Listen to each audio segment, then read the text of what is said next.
Le dimanche 4 septembre 2016, en la chapelle de la Maison Mère des Spiritains à Paris, deux jeunes séminaristes spiritains ont franchi un pas. La cérémonie était présidée par le père Marc Botsung, supérieur des Spiritains de France, accompagné de nombreux confrères, ainsi que des amis de Ronald Zoumango, qui renouvelait ses vœux, et de Florian Renaud, qui est devenu acolyte, dernière étape avant le diaconat et la prêtrise. C'est quoi un acolyte? C'est une étape intermédiaire avant de devenir diacre et prêtre. L'acolyte est un mot qui vient du grec akoloutos, qui veut dire celui qui suit, celui qui sert. Son rôle est de servir le prêtre à l'autel. À la cérémonie, on notait aussi la présence de Célia, la sœur de Florian. Le lendemain, nous avons posé à Florian quelques questions. Bonjour Florian.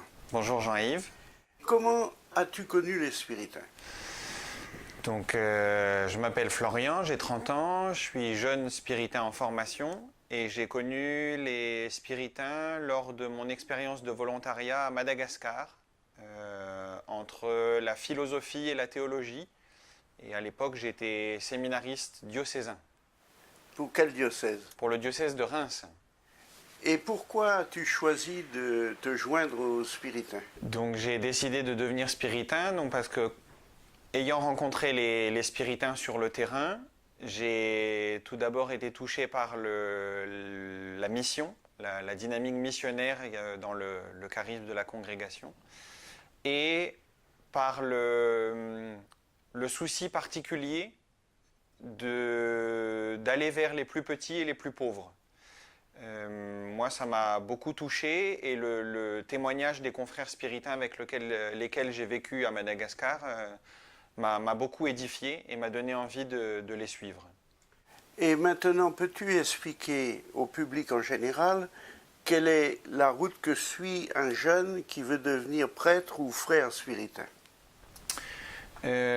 Tout d'abord, il manifeste son intérêt de devenir spiritain. Donc, il y a dans la province un confrère qui est chargé des vocations, donc qui est le père Jean-Pascal Lombard. Donc, il faut d'abord contacter et faire part de son désir de devenir spiritain.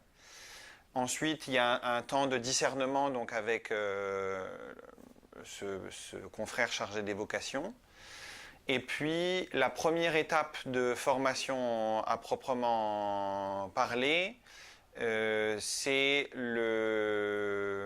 la philosophie, donc la formation en philosophie qui correspond au temps du postulat et qui actuellement se vit à Lille.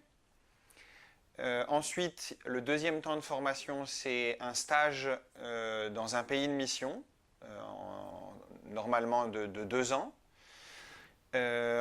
Ensuite, il y a le noviciat, donc qui est une année un peu de fondation spirituelle et de discernement pour rentrer dans la vie religieuse. Et à la suite de l'année de noviciat, il y a ce qu'on appelle le scholastica, qui correspond aux années d'études pendant les vœux temporaires.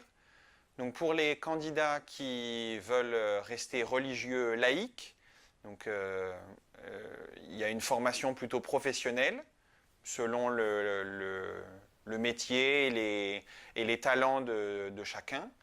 Et pour ceux qui se destinent à devenir religieux prêtres, ces années d'études vont être occupées par le cycle de théologie, actuellement au Centre Sèvres, donc les facultés jésuites de Paris.